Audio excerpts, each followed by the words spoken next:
The night was hijacked by a crazed anti-Trump individual who traveled across the country to assassinate the president and as many administration officials as possible. This is the third major assassination attempt against President Trump in 2 years. This political violence stems from a systemic demonization of him and his supporters by commentators, yes, by elected members of the Democrat Party and even some in the media.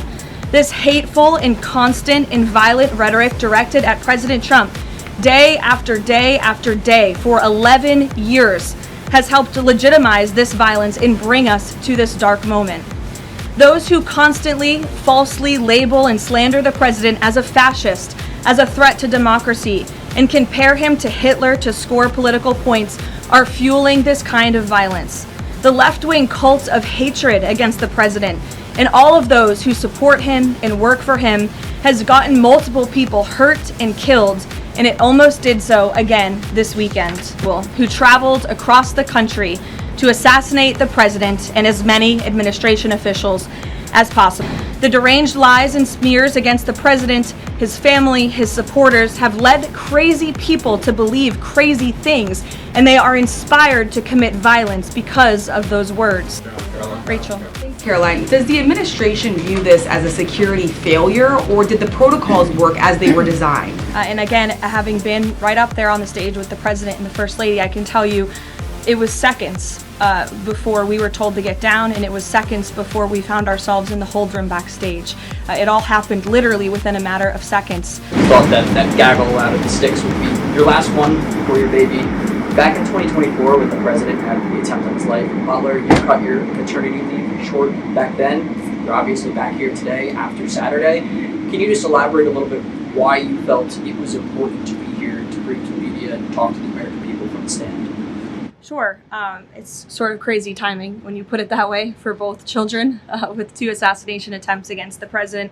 I'm honored to work in this job. I view this job as the president's spokesperson and the White House spokeswoman as public service. It's not just any job. I'm honored to do it, and I'm honored to work and speak on behalf of President Trump, who has faced unprecedented adversity and challenges, and I'm honored to work for him. And again, as I witnessed on Saturday night, just his dogged resolve and determination to get back onto the stage, and he was pushing Secret Service and law enforcement to allow him to address. And that really, I think, hopefully gives the country the type of strength that we need. And I certainly know as his spokeswoman, and I can speak on behalf of all of the staff here at the White House, the president inspires all of us to just keep going and keep fighting every day. Thanks, Daniel. And congrats to you on your new baby. He's beautiful. Aisha. Just from the rhetoric, you mentioned the First Lady and Jimmy Kimmel. Jimmy Kimmel's comments were, "Mrs. Trump, you have a glow like an expectant widow." And he said this days before the shooting, but there does seem to be a normalization of rhetoric about assassinating this particular president. How can this administration try to put an end to this? Well, I think you heard it directly from the president on Saturday night, Aisha, that in his words, we need to recommit ourselves as a country to toning down the rhetoric and to unifying around what makes our country great. That's true of everyone who works in this White House, but as I said, it's also true of everyone who has a voice and a platform across this country, whether you're on television, a podcast host, people listen. And when you have mentally disturbed individuals across the country who are listening to this crazed rhetoric about the president day after day after day, it inspires them to do crazy things. And unfortunately, it's not just the media, it is the entire Democrat Party has made their pitch to voters across the country that Donald Trump poses an existential threat to democracy, that he is a fascist, and that they compare him to Hitler. I mean, these are despicable statements that the American people have been consuming for years. And so many mentally perturbed individuals are led to believe these words are truth and then are inspired to act on it.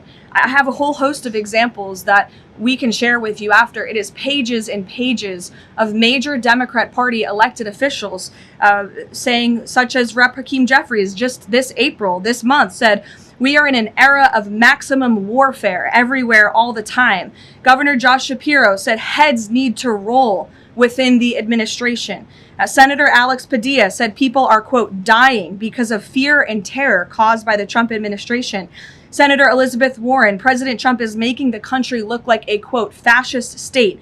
Senator Adam Schiff saying President Trump using a dictator playbook. Senator Ed Markey calling President Trump a dictator, saying that this administration's actions are authoritarianism on steroids. Governor J.B. Pritzker, never before in my life have I called for mass protest disruptions. These Republicans cannot know a moment of peace. You have Rep. Presley saying, we'll see you in the streets. Rep. Monica McIver, a Democrat representative on Capitol Hill, we will not take this shit from Donald Trump. He thinks he's a dictator. We are at war. These are Democrat elected officials calling for war against the President of the United States and his supporters.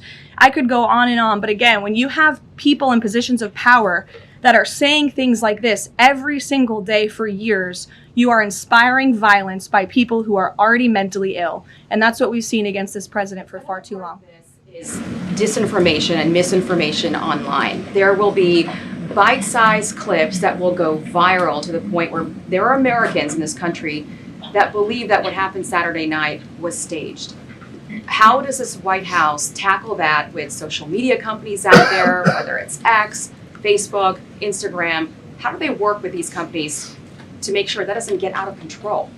It's certainly a good question, Aisha. I don't have tangible answers for you on what we're doing with social media companies, if anything at all.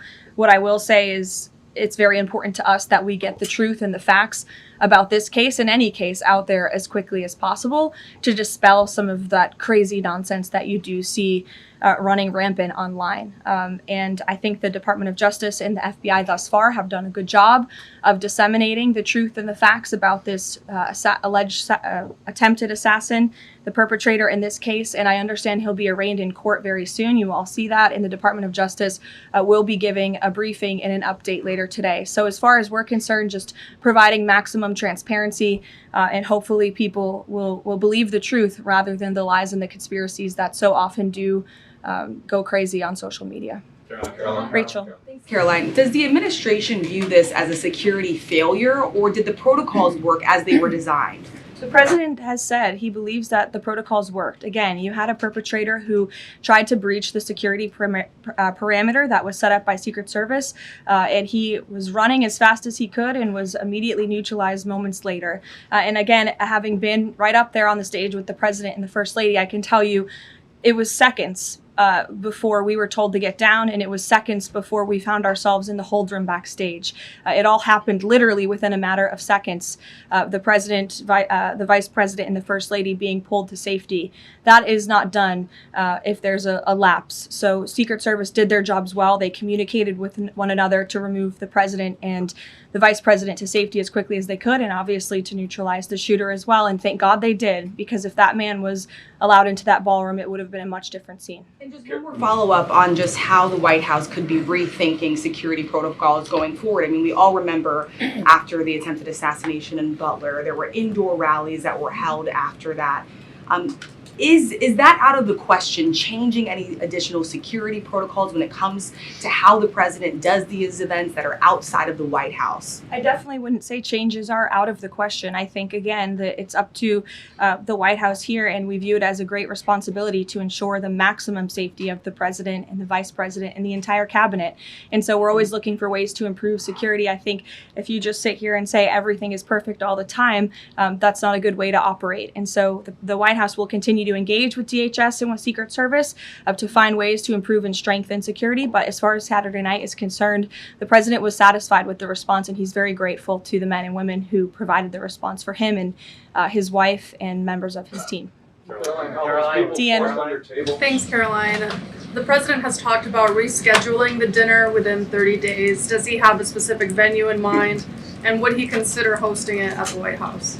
Well, unfortunately, we don't have a room big enough here at the White House, which is another point to be made, and the president is absolutely right. It's why the White House Ballroom Project is not just a fun project for President Trump, like you will read in the media, it is actually critical for our national security that a larger, secure building on this complex, which is the most secure complex in the world, is built to accommodate not only large amounts of guests, but also the president, the vice president, members of the cabinet. The line of succession in this country should be able to gather freely in safety without the fear of threats or political violence. And the White House ballroom will provide that. And so it's critical that we get this project done as quickly as possible.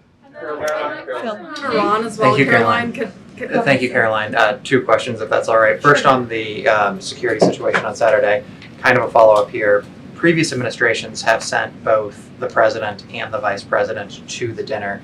But after the foiled attack on Saturday, if the dinner is rescheduled, would President Trump and Vice President J.D. Vance both plan on attending? And is it wise to have both of them in the same spot, given the presidential line of succession that you mentioned a second ago? It's definitely a good question, and I know that it's one that will be raised. I can assure you the president intends to attend the event, as he has told all of you publicly. I don't want to rule in or out the vice president's attendance, but certainly that's a conversation that will take place.